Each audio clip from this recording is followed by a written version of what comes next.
Taylor K. Blaha was born on April 21st, 1998.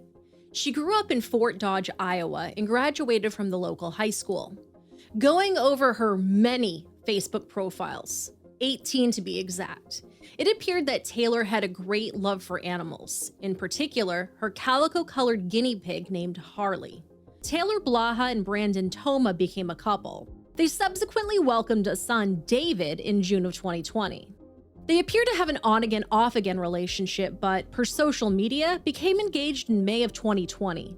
At some point, drugs became a part of the couple's lives. On November 22, 2022, Webster County Law Enforcement Center received a call from Shannon Heffley with the Iowa Department of Human Services. It was roughly 2:47 in the afternoon, and Shannon had just met with Taylor Blaha at the Unity Point Trinity Regional Medical Center. Now, according to Taylor, she had just given birth to a baby girl in her apartment, and her fiance, Brandon Toma, had buried the little girl in an undisclosed location.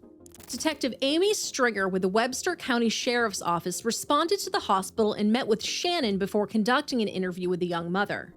Taylor, who was 24 at the time of our story, told the detective that she first learned that she was pregnant in April of 2022. Her fiancé, 31-year-old Brandon Toma, was the father of the child, whom they named Kayleen Lee Blaha. At the time of our story, the couple's son, David, was 2 years old. Taylor went on to explain that on November 16th, Kayleen was born in the bathroom of the apartment that the couple shared located at 927 Central Avenue in Fort Dodge. She stated that Brandon was in the bedroom when she gave birth, but once the baby was born, he came into the bathroom to help her. She shared that Kayleen was born alive, crying and moving her arms and legs. She said that she opened her eyes, revealing to Taylor that her eyes were brown.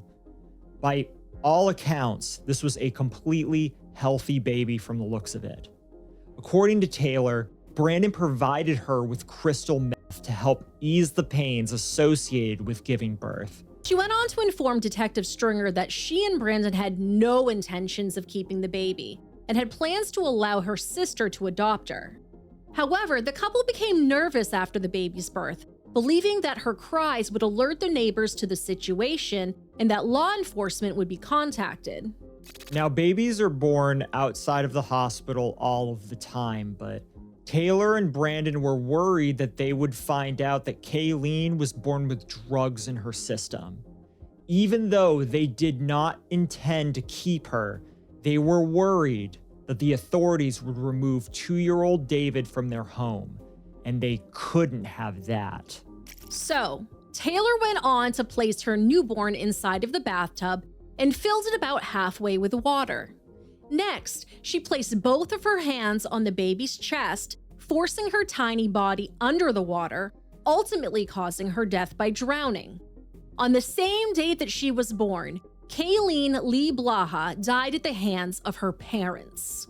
Afterwards, Brandon removed Kayleen from the bathtub and placed her inside a plastic storage container, wrapped her in multiple layers of trash bags, and then stuffed her inside a black backpack. Taylor informed Detective Stringer that Brandon left apartment 221 in the early morning hours of November 17th with the backpack containing their dead daughter. He returned later with an empty backpack.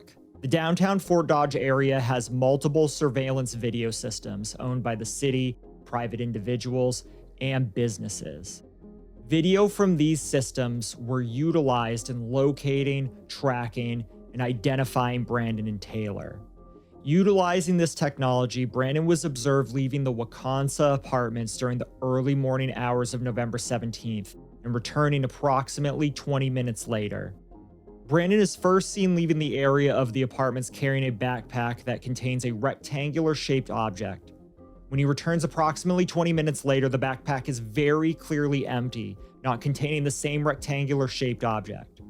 During his statements to law enforcement officers, Brandon admitted to leaving the apartment during the early morning hours of November 17th with Kayleen, who was dead, inside of a rectangular-shaped basket wrapped in garbage bags and at least one towel inside of the black backpack.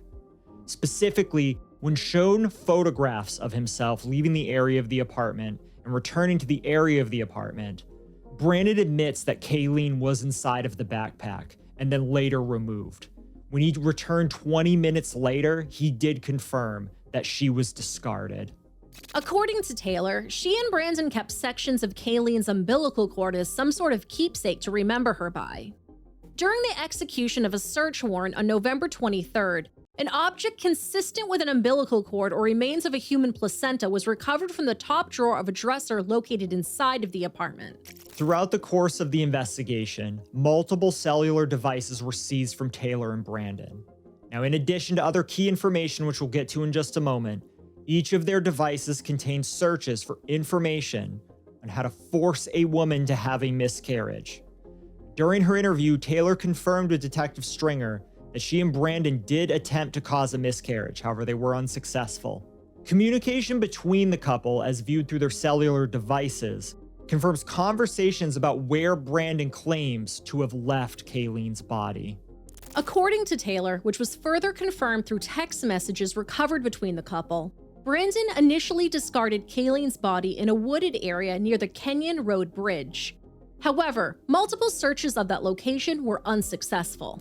Then, on December 5th, Brandon indicated to law enforcement that he would take them to the actual location where he left Kayleen's body, a rural area north of the North Central Iowa Regional Landfill. Essentially, Brandon threw his newborn daughter away as if she was garbage.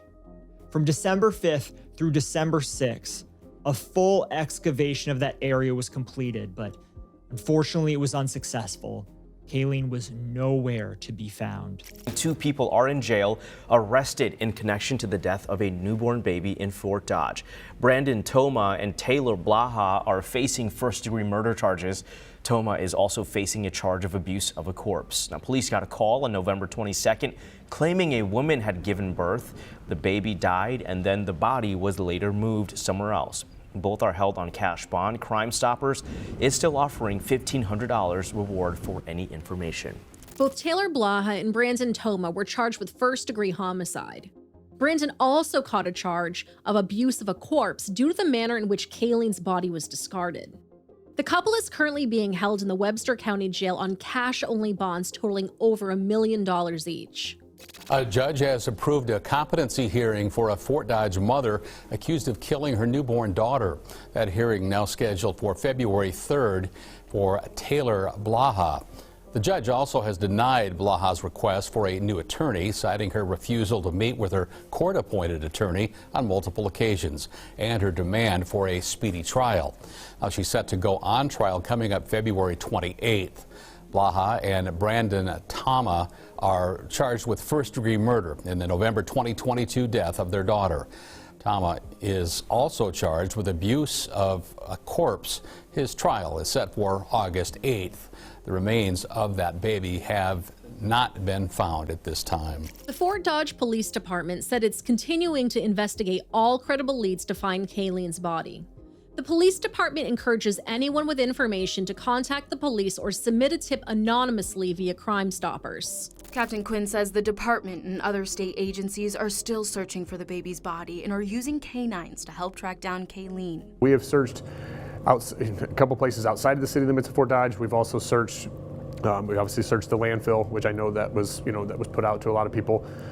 We've also searched a couple different wooded areas here in Fort Dodge. Obviously, it was put out that we kind of were checking the area from the location where this took place.